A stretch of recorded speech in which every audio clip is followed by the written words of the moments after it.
ओम शांति।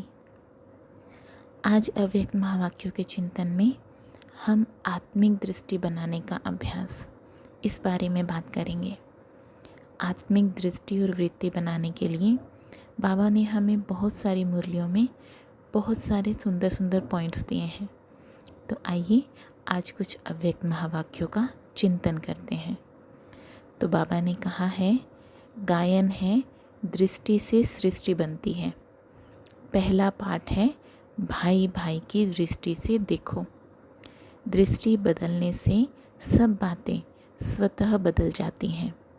जब आत्मा को देखेंगे तो यह सृष्टि स्वतः पुरानी देखने में आएगी।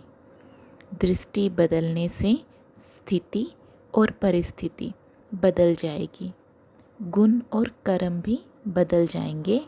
इसलिए आत्मिक दृष्टि वृत्ति नेचुरल बनाने का अभ्यास करो।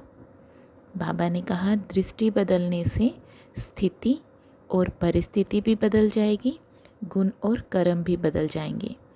इसलिए दृष्टि वृत्ति नेचुरल बनाने का अभ्यास करो। आपस में बातचीत करते समय शरीर में होते हुए आत्मा को देखो।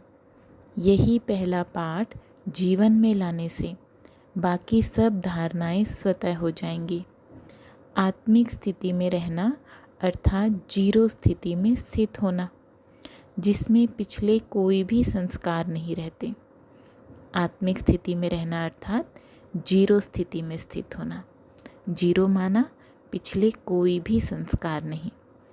इस आत्मिक स्थिति के अभ्यास से सब कमियां खत्म हो जाएंगी। फिर सेवा में कमाल कर सकेंगे।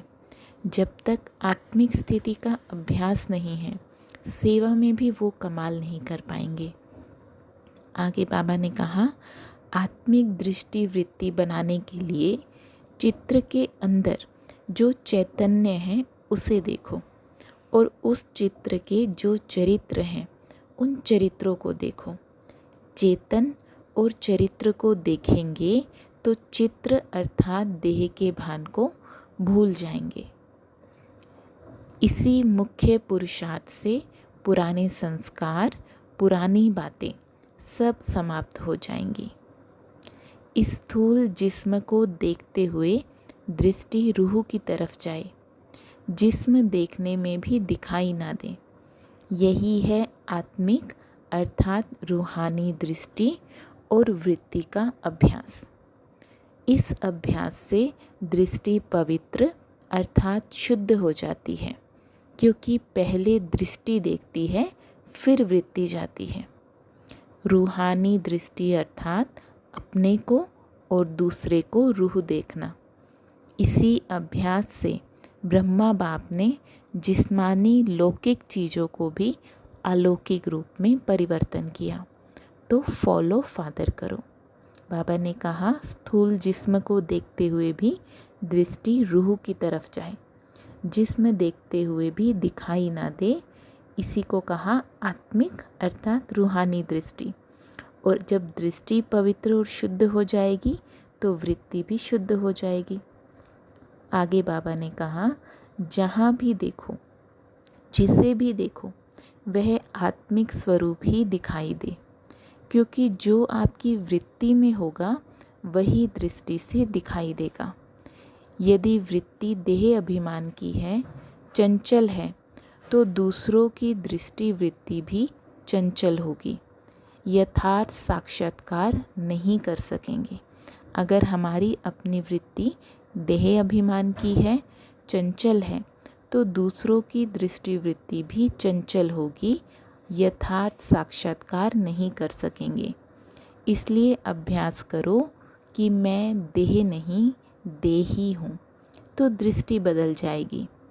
आत्मिक दृष्टि, दिव्य दृष्टि और अलौकिक दृष्टि बनाओ, तो दृष्टि और वृत्ति बदलने से यह नैन जादू की डिब्बी बन साक्षात्कार कराने के साधन बन जाएंगे।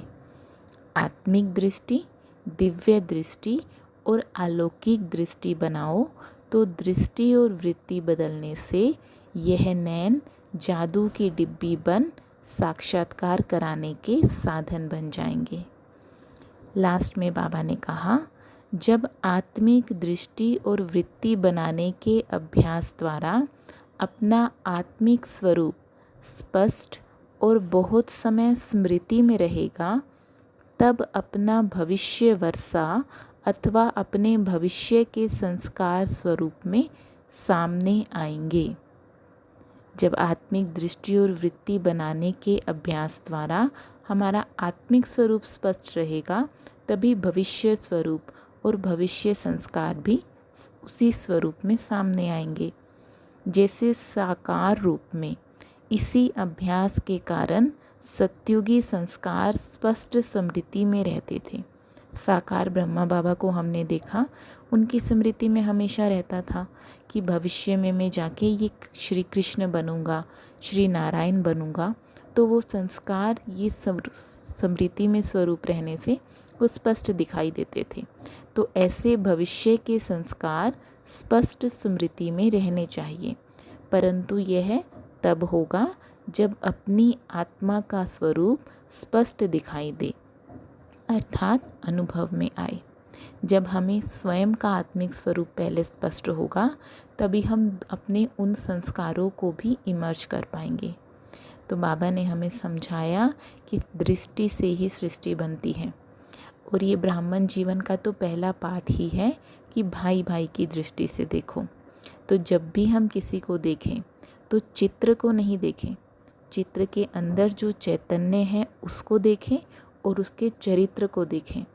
बाबा ने कहा, स्थूल जिस्म को देखते हुए भी जिस्म की तरफ दृष्टि नहीं जाए, रूहानी दृष्टि और वृत्ति हो। जब दृष्टि पवित्र होती है तो वृत्ति स्वयं पवित्र बन जाती है। तो जहाँ भी देखो, जिसे भी देखो, वह आत्मिक स्वरूप ही दिखाई दे। तो ये थे थोड़े से महावाक्य जो बाप दादा ने हमें आत्मिक स्वरूप के अभ्यास के लिए बताए हैं। तो हम भी जब भी किसी से मिलें, जिसे भी देखें, सबसे पहले उसे आत्मिक स्वरूप में देखने का अभ्यास करें। और उसका अभ्यास शुरू होगा, उसके लिए पहले हमें अपने आप को आत्मिक स्वरूप में देखना है। जब हम स्वयं को आत्मिक स्वरूप में देखेंगे, तभी हम दूसरे को भी देख पाएंगे। अच्छा, ओम शांति।